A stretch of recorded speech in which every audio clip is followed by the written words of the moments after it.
Be a song of invitation.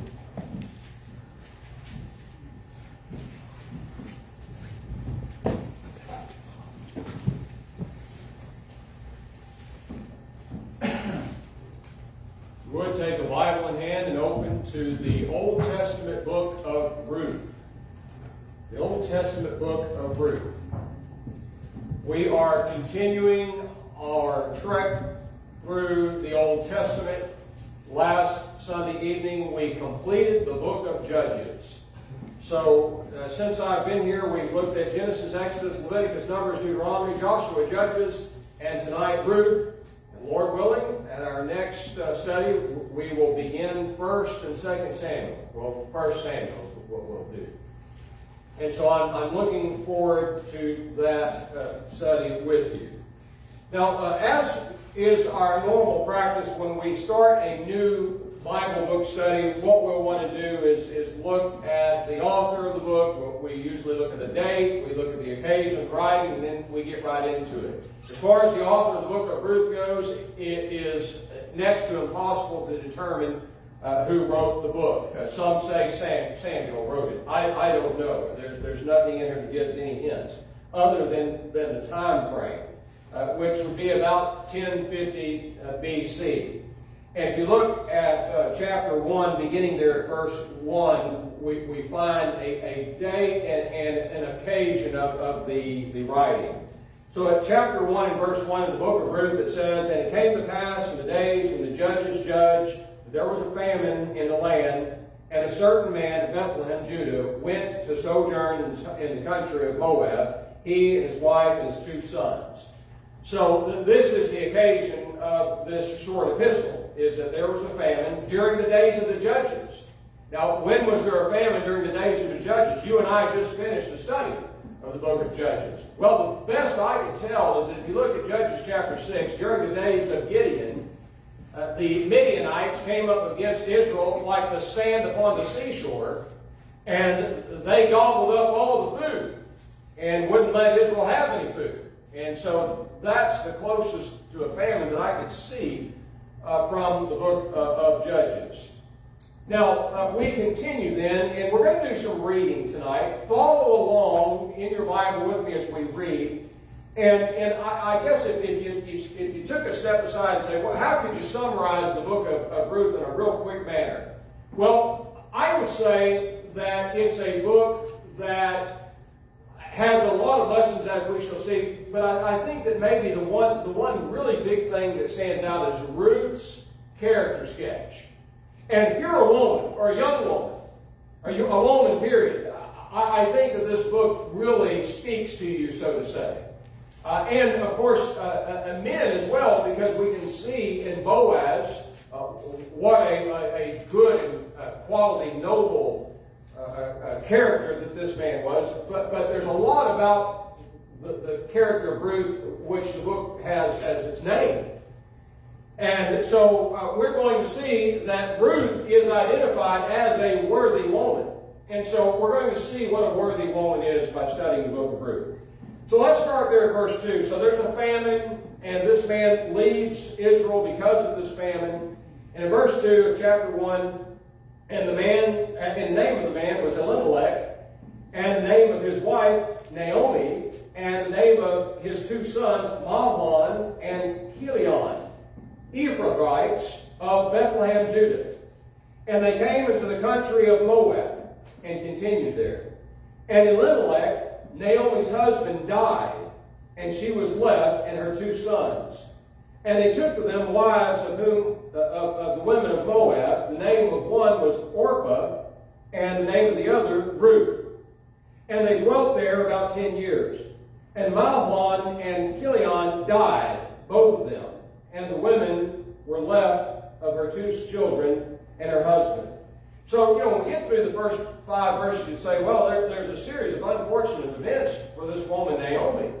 Her husband dies. First, they go through a terrible famine. They leave their homeland. She loses her husband to death, loses her 2 sons.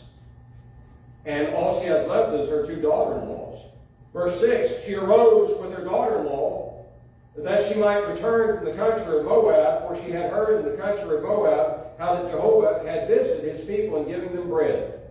And she went forth out of the place where she was, her two daughter-in-laws with her, and they went on their way to return to the land of Judah. And Naomi said unto her daughter-in-laws, Go, return each of you to your mother's house.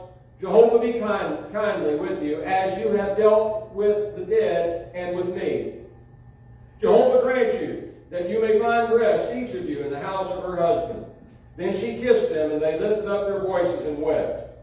And they said unto her, Nay, but we will return with you unto your people. And Naomi said, Turn again, my daughters. Why will you go with me? Have I yet sons in my womb? That they may be your husbands? Turn again, my daughters. Go your way, for I am too old to have a husband. If I should say, I have hope, if I should even have a husband tonight, and should also bear sons, would you tarry till they were grown? Would you therefore stay from having husbands? Nay, my daughters, for it grieves me much for your sake, for the hand of Jehovah is gone forth against me. I want you to kind of bookmark that statement in your mind as we go along here. Is it the case, I'll pose the question now, is it the case that it might be that sometimes in our lives we may misinterpret the providence of God in our lives? And that is a valid question as we go through the study. But Naomi believes that God is against her. And they lifted up their voices, verse 14, and wept again. And Orpah kissed her mother-in-law, but Ruth clave to her. Now, I looked that word up in the Septuagint, and that literally means to follow as a disciple.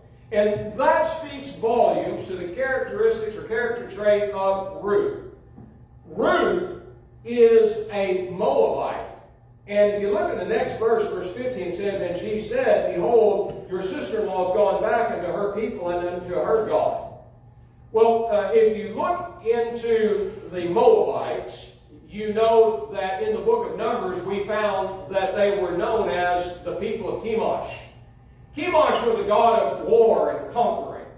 And the people would worship Chemosh, especially during times of war, and they would make human sacrifices to Chemosh at times of war.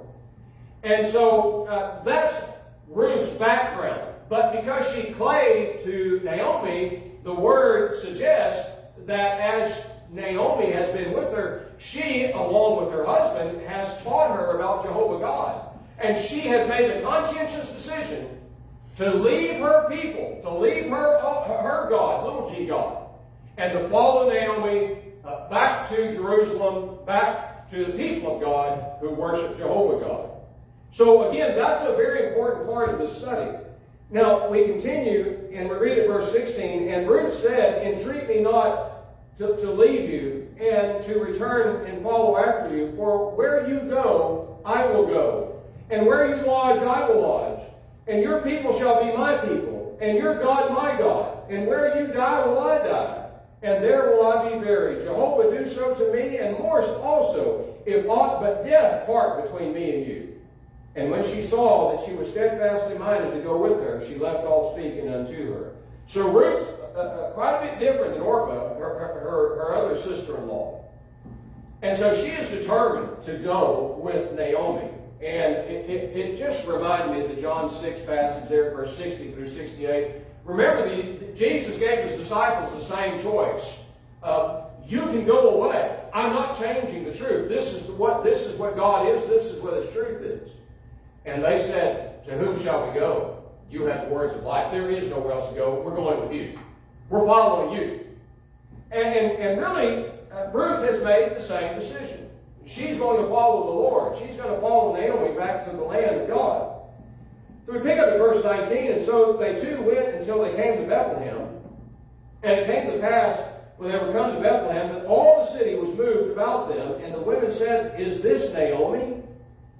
And she said unto them, Call me no longer Naomi, call me Mara. That means bitter.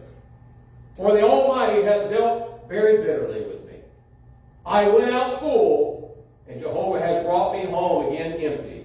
Why do you call me Naomi, seeing that Jehovah has testified against me, and the Almighty has afflicted me? And so again, as I said, bookmark that where she says that God has gone against her. And here again, she's making some very clear statements regarding her assessment of what's going on. I want to bring something up here just for a moment. Is it the case? I posed this question in a class one time. I was in a gospel meeting. And I said, is it the case that when something goes wrong in your life that you should be asking questions as to why that's going on? And a brother raised his hand in the back and said, absolutely not. You just accept what goes on. And I said, now wait a minute. Let's think about what's going on here. Something terrible has happened in your life. Shouldn't you be asking the question as to why that happened? And I want you to see that is a biblical principle. And I have my Bible bookmarked in the book of Haggai, and I want to read something to you. The problem that God had with the people during the days of Haggai the prophet was that they were not considering why it was that they were going through a drought. It was the furthest thing from their mind that they're going through all these hardships. And instead of saying, is there something that I've done that's brought this hardship upon me? Instead of saying that, they just kept going on. So I just want to read this to you. In Haggai chapter 1 and verse 3, the prophet of God says, Then came the word of Jehovah by Haggai the prophet, saying, Is it time for you yourselves to dwell in your sealed houses while this house lies waste? During the days of Zerubbabel, he had all this money collected to rebuild the temple of God that had been destroyed by the Babylonians. And they took all the money that was collected for the temple and they built their own houses with it. That should cause everybody to cringe. Now, in verse 5, I'm looking at Haggai chapter 1 and verse 5. Now, therefore, thus saith Jehovah of hosts, consider your ways. I want you to think about what you have done. You've taken this money dedicated to rebuild the house of God, and you've used it to build your own houses. And there are some consequences. You're going through some hard times right now, and you're not even considering the cause of it. It might be that you're going through a hard time right now because of your poor choices. And I know that's difficult to say, but we've all been there. Shouldn't you at least consider it? You have sown much and bring in little, verse 6. You eat, but have not enough. You drink, but you are not filled with drink. You clothe, but there's no clothes to warm you. And he that earns wages earns it and puts it into his pocket with holes. Thus saith Jehovah of hosts, consider your ways. You need to think about what's going on here. Why is it that you can't make a living? Why is it that nothing's going? You don't have enough to fill your stomach. What's going on with your life? Go up to the mountain and bring wood and build a house, and I will take pleasure in it, and I will be glorified, said Jehovah. You looked for much, and lo, it came to little. And when you brought it home, I did blow upon it. Why, saith Jehovah of hosts? Because my house lays waste, while you run every man to his own house. Therefore, for your sake the heavens withhold the dew, and the earth withholds its rain. And I called for a drought upon the land, and upon the mountains, and upon the grain. That's why we're going through a terrible drought, because you're living ungodly. But you haven't even considered.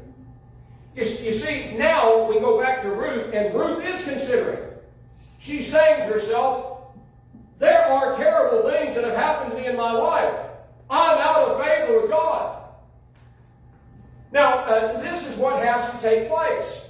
What happened with Job?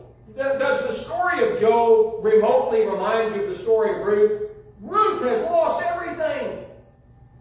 In fact, as you keep reading, she had to sell her land. She's poverty-stricken. She's lost it all. She's lost all her property. She's lost all her children. She's lost her husband. So you have the woman version of Job. Hopefully we can see how emotional this is. Well, in the case of Job, we are introduced to him. It says that he was a perfect man. He didn't do anything wrong. So what is going on? Why is he suffering? It might be something terrible has happened in your life at some point. And you're thinking about it in your mind right now. I remember years ago when this happened, and it was a terrible event. It was life-transforming, in fact. Well, why did that happen? Was it the case? Could it possibly be the case that you did something wrong and God was trying to get your attention? Or could it have been the case that God was testing you, like the Apostle Peter tells us in 1 Peter chapter 1? And that's exactly what the conclusion of Job was. In Job chapter 23 and verse 10, he said, Jehovah knows the way that I take. And when he has tested me, I will come forth as gold. He understood. He acknowledged what was transpiring. He didn't do anything wrong. He was just going through a test. And here's what happens in tests. And this is what happens with Naomi, and this is what happens with all of us. Here's how it goes. Something terrible in your life happens. You didn't do anything wrong. It just happened. So how did you respond to it? How did you respond to that horrible thing that happened to you? Did you get upset? Did you lash out at somebody? Did the poor qualities of your character come out to rise to the surface and God put it right before your eyes so that you could see it? That's what happened, wasn't it? And you said to yourself, I don't like the way I'm acting right now. I see some very poor quality characteristics in my life. And you see, you changed. And by the providence of God, you became a better man or better woman. All because of what you suffered. That's how it works. Naomi's got this a bit wrong here, but she's going to learn, just like we all learn. Now, we move on over to chapter 2, and we read there verse 1. And Naomi had a kinsman of her husband's, a mighty man of valor, a mighty man of wealth, of the family of Elimelech, and his name was Boaz. And Ruth the Moabite said unto Naomi, Let me now go into the field and glean among the ears of grain. After him, whom shall I find favor? And Naomi says, Go, my daughter. Did you catch that? She's going to go in the field and glean. You know what that means? That means that Naomi and Ruth are absolutely poverty-stricken. That's who goes to the field to glean. They're getting the corners. That's the law of Moses. Let the poor people have that. But I want you to notice something else, by the way, that God is always mindful of poor people. But he doesn't ever have in these texts, these sections where we just give them everything. They have to go work for it. This is provided for you. You don't have property. You don't have this. You don't have that. You're going to go work for this. This is free to you. But you got to go get it. Boy, your mind's probably exploding, isn't that? That's the whole lesson of the gleaning, isn't it? The issue of how our salvation works. It's God's gift to you. Now go get it. The field is out there for the harvest. You've got to go harvest it. But we move on here. And so she goes out and gleans. And well, lo and behold, by happen chance, you may say happen chance, or maybe better said, as we'll see, by the providence of God, she winds up in the field of Boaz. Now, Ruth doesn't know who Boaz is. She doesn't know that he's a near kinsman. She just goes out, she's just doing what she does. She's a hard worker. So, at verse 6 it says, and the servants that were, Boaz sees her gleaning his fields, and he asks her, who is this young girl? And as we read through here in chapter 2, Boaz has obviously got his eye on her. She has drawn the attention of him. And part of the reason that she drew the attention of him was because of her work ethic. And said, who is this? And they said, well, it's the Moabite damsel that came back from Naomi out of the country of Moab. Well, now Boaz knows it. Boaz is a near kinsman to Naomi, whose husband's died. And Boaz knows that he has the responsibility to fulfill the right of kinsman to his relative there, Naomi. And Boaz is watching her. It says, verse 7, that Ruth continued from the morning even until the evening, say that she tarried a little while in the house. So she is working. She is going hard at this. And Boaz shows her some favor. Verse 10 says, when Boaz did that, she fell on her face and bowed herself to the ground and said to him, why have I found favor in your sight? Verse 11, and Boaz says, it's been fully shown to me all that you have done to your mother-in-law since the death of your husband, and how that you have left your father and your mother and land your nativity, and you are come to a people that you knew not who they were. And Jehovah has recompensed your work, and full rewards being given to you from Jehovah, the God of Israel, under whose wings you are come now to take refuge. Boaz said, I'm going to take care of you. I'm going to make you like one of my own damsels. One of my own maidens is really the word that's used. And in verse 14, at mealtime, Boaz tells Ruth, he says, come and eat of the bread and dip your morsel in vinegar. Come with all of my maidens, those that belong to me and those that are out there in my fields harvesting. I want you to come with my maidens. In verse 17, and so she gleaned in the field until evening, and she beat out that which she had gleaned, and it was about an ephah of barley. I looked that up. That's like 60 pounds of grain. And so she takes that 60 pounds of grain back to Naomi, and Naomi is shocked. Where in the world are you gleaning fields at? This is a pretty good deal here. Well, she didn't. Boaz helped her out a whole lot. Verse 19, her mother-in-law said to her, where have you gleaned this day? And Ruth says, the man with whom I wrought today is Boaz. Ruth doesn't have a clue who Boaz is. But when Naomi hears that, look how she responds, verse 20. And Naomi said to her daughter-in-law, blessed be he of Jehovah, who has not left off his kindness to the living and to the dead. And Naomi said to her, the man is near kinsman. And Ruth the Moabite said, yea, he said to me, you shall keep fast by my young men until they have ended in my harvest. And now things are providentially falling in place. This marriage, I'm sure you're familiar with the book of Ruth, and you understand that they eventually get married, but this marriage is happening by the hands of God. There's a lot of providence going on here. And there's a lot of terrible things that have happened to get things to where they are right now, but isn't that the way it goes in life? You're going to have to go through a lot of terrible things to get to the good things.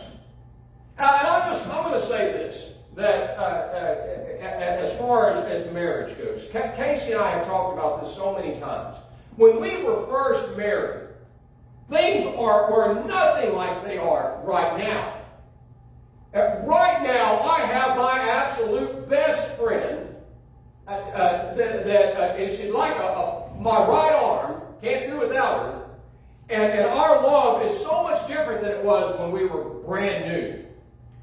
And so the point is that we went through a lot of ups and a lot of way down, deep downs. Way down in there, deep downs. And we came up from those very deep valleys. And then we found ourselves sometimes going back in. I mean, if you said, John, graph out your marriage life, here's what it would be like to me. Here's the start. And as years have gone, it kind of started smoothing out a little bit. The point is, you got to go through those things. That's why people that get divorces, they were unwilling to go through all that stuff. Yeah, there's terrible, terrible things to happen. But through time, people learn. John learned to stop saying stupid things, for lack of a better way of putting it. And so you learn so much. And so we get back to our text, though, and so Naomi says, here's what I want you to do. I want you to wash yourself all up. I want you to pretty yourself all up. And I want you to go to Boaz tonight, and I want you to lay at his feet. This is interesting. And so we read through the text of chapter 3, and Ruth follows the instructions of her mother-in-law, and she bathes herself, puts on some fresh clothes, and she goes to Boaz, and he's asleep at this point, middle of the night, and she just curls up and lays right at his feet. In the middle of the night, he wakes up, and she scares him to death. I know, what are you doing? Who is this? And she says, it's me, Ruth. She says, it's an interesting thing. She says in verse 9 there, I am Ruth, your handmaid. Spread therefore your skirt over your handmaid, for you are a near kinsman to me. And I looked up that phrase, spread out your skirt over me. And that's the idea of become my husband and protect me. Be my man. There's nothing sensual or odd about it. It was a way that they put that in, from the idea of an eagle's wings covering over her young to protect. And in verse 11 we have Boaz's response. He says, I will do this thing. In verse 11 he says, and now my daughter, fear not, I will do to you all that you say. For all the city of my people does know that you are a worthy woman. You know what? You've come into my life. And I caught an eye on you. And I just can't help it. I know, I say things like this. And I know that there's some of you in the audience who've lost your spouse. And I'm not trying to conjure up old memories that just get your heart pumping hard, but we do. We all remember. I still remember the very moment I laid eyes on Casey. It was at the Southside Church in Pasadena. Who is that? And that's all she wrote. But Boaz had his eye on her, didn't he? And so here's what he says. He says, this is what we're going to do. He says, it is true that I'm a near kinsman. Howbeit there is a nearer kinsman than me. We got a problem here. I really like you, Ruth, and I want this to go down. But the problem is that there's somebody in line before me. He says, tarry this night, and it shall be in the morning that if he will perform unto you the part of the kinsman, well, let him do the kinsman's part. That's law. I can't do anything about that. But if he will not do the part of the kinsman unto you, then will I do the part of the kinsman unto you. As Jehovah lives, so lie down until the morning. And she laid at his feet until the morning, and she rose up before anyone could discern another. For he said, let it not be known that the woman came to the threshing floor. They're thinking of reputation and so forth. Now, we get to chapter 4, and Boaz goes to the city gate. He meets this man that's a nearer kinsman than he is, and he puts before him the deal.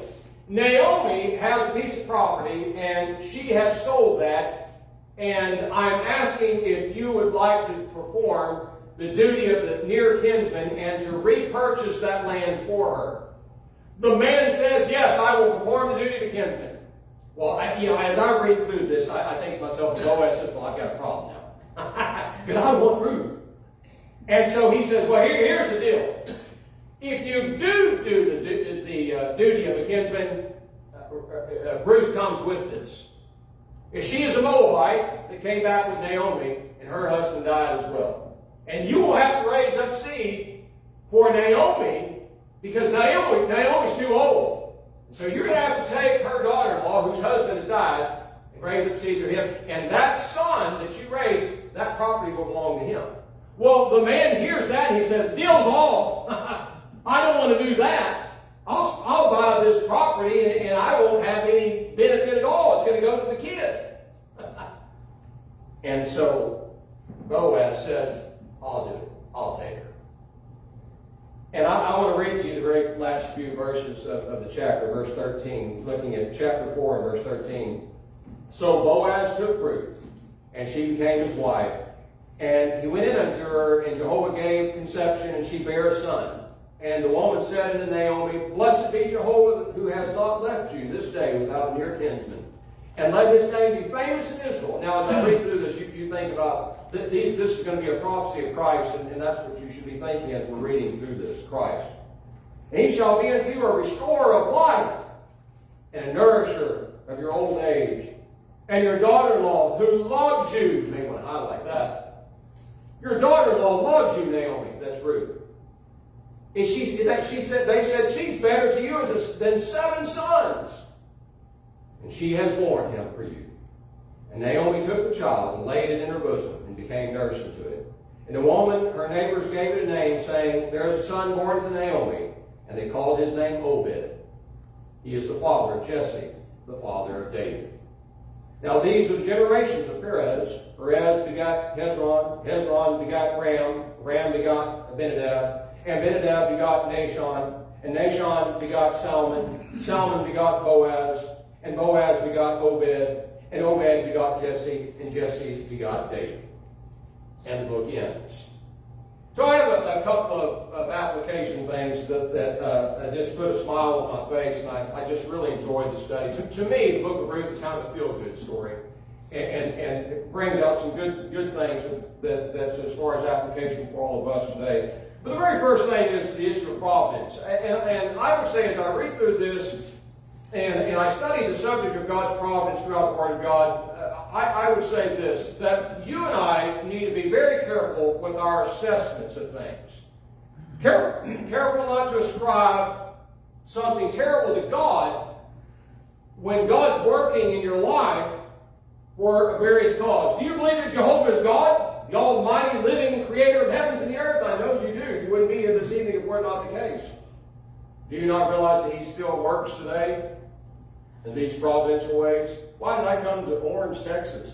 I would never in a lifetime ever thought that I was going to wind up in Orange, Texas. And so sometimes when I'm praying to God, I think to myself, there are reasons, there are causes that I'm here. And you would have never in your lifetime would ever thought that a guy like John Robertson's going to come here. Boy, this guy's goofy. How did he ever wind up here? But the point is that I'm just using myself as an example, that there's a lot of things that go on in your life. Things that you don't talk to me about. Things that you don't talk to a lot of other people about, but about God. All I'm saying is be careful of the assessments. And praise God for all things that do happen. The second application issue is the issue of the lineage of Christ. We go over to Matthew chapter 1, beginning there at verse 1, and we read the genealogies of Christ. In fact, I was doing a little bit of prepping for the 1st and 2nd Samuel study, and the study of 1st and 2nd Samuel is going to be a whole lot like studying the books of Matthew, Mark, Luke, and John. Because what we have when we're studying through 1st and 2nd Samuel, 1st and 2nd Kings, is that there are additional books testifying to things that occurred in those 4 books, and those 2 books are the books of 1st and 2nd Chronicles. So when you're studying a book like Matthew, Mark, Luke, or John, you're wanting to pay careful attention to what the other writers are saying about the same event to get the complete picture. And so it is the case with the book of 1st and 2nd Chronicles dealing with Samuel and the Kings. But 1st and 2nd Chronicles begins, it goes on 10, 12 chapters of genealogy. Do you think genealogies are important to God? Absolutely.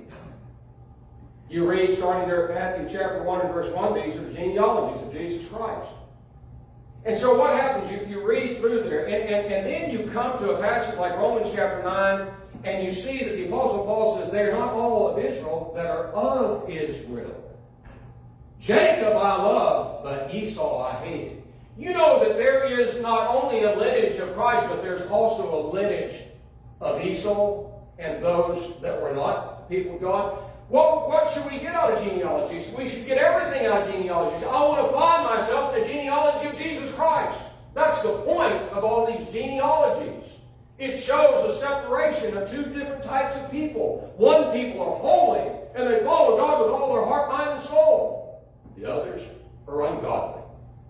There is no other type of people.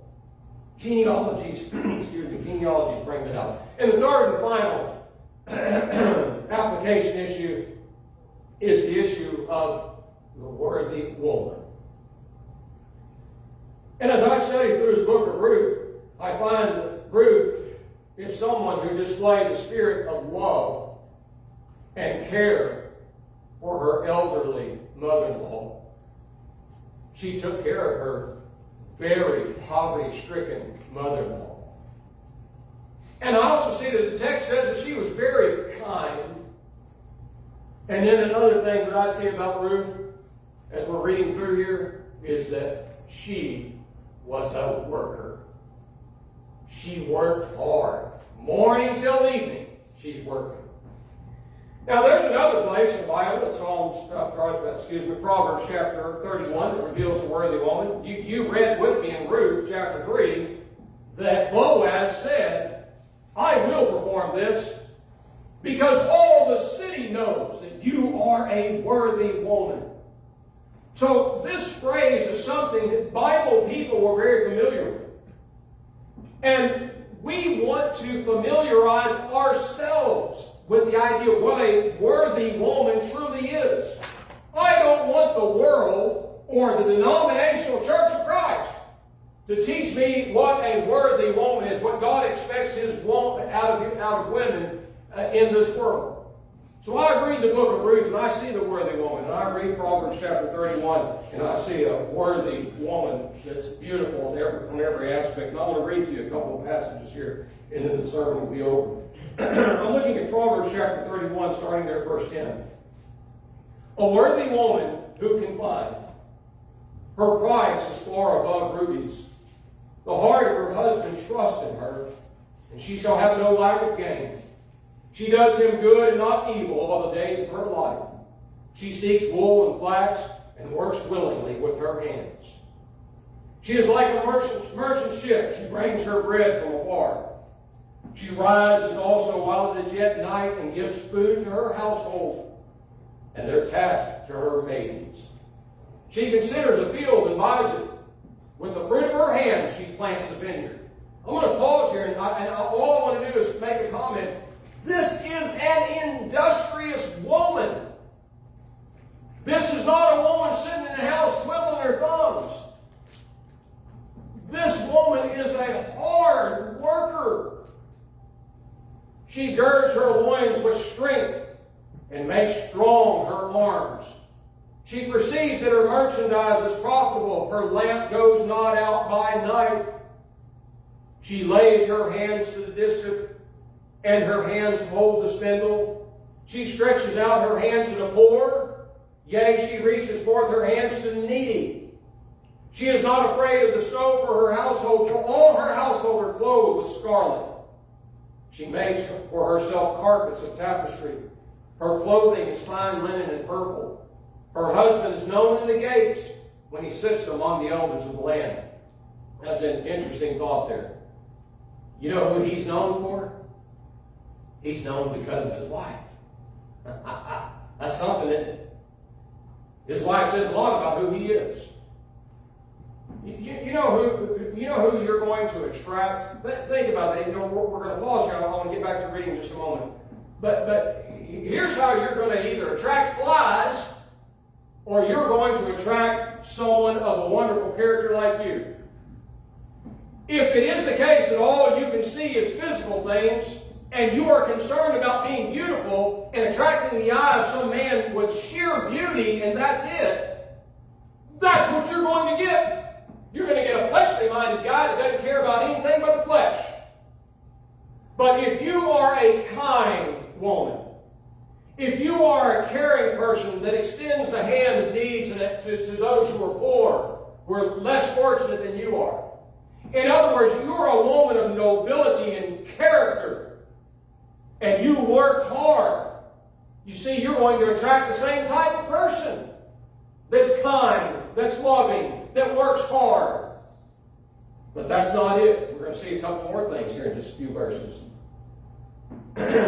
So, it says that her husband is known in the gates. Looking at verse 24. She makes linen garments and sells them, and delivers girdles unto the merchants. Strength and dignity are her clothing, and she laughs at the time to come. She opens her mouth with wisdom.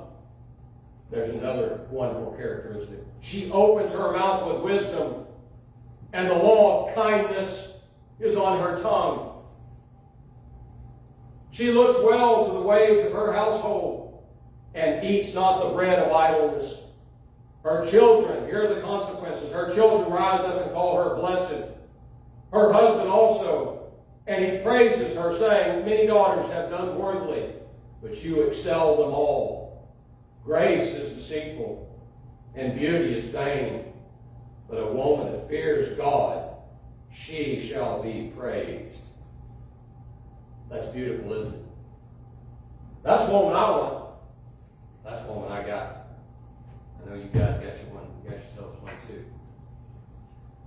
Whoa, what a wonderful study. I really, really enjoyed that. We're going to offer an invitation this evening. We have not talked tonight about what one must do to become a Christian, but we don't want to leave that off as far as invitations go. We give you an opportunity this evening. As you look at this life of Ruth, you see how things got really bad for them. Things got really well for them real quick too, didn't it? That's the blessing of being a Christian. I've oftentimes thought about that movie, that It's a Wonderful Life. What better title for the life of a Christian? It's a Wonderful Life. Depends on your outlook, doesn't it? You say, well, things didn't go so well for you, John, over here, over there, wherever. Well, I know where I'm at right now in my mind, and that's what matters, my fellowship with God. It's a wonderful life being a Christian. You can become a Christian if you're not one this evening. You can come before this audience this evening of Christians. You can profess your faith in Jesus Christ, that He is the Christ, the Son of the living God, and you can be buried in Christ for the forgiveness of your sins and be added to the Lord's church and be identified as a Christian. You can live your wonderful life as well. That doesn't mean things are going to always be easy. Things are going to be hard. You got God on your side now. With God on your side, as the Apostle Paul says in Romans 8, God's on our side. Who can be against us? Nobody can. Nothing can. I pray God you come together and sing the same song. Bring Christ your broken life, so Lord thy sin, He will create anew, make whole again.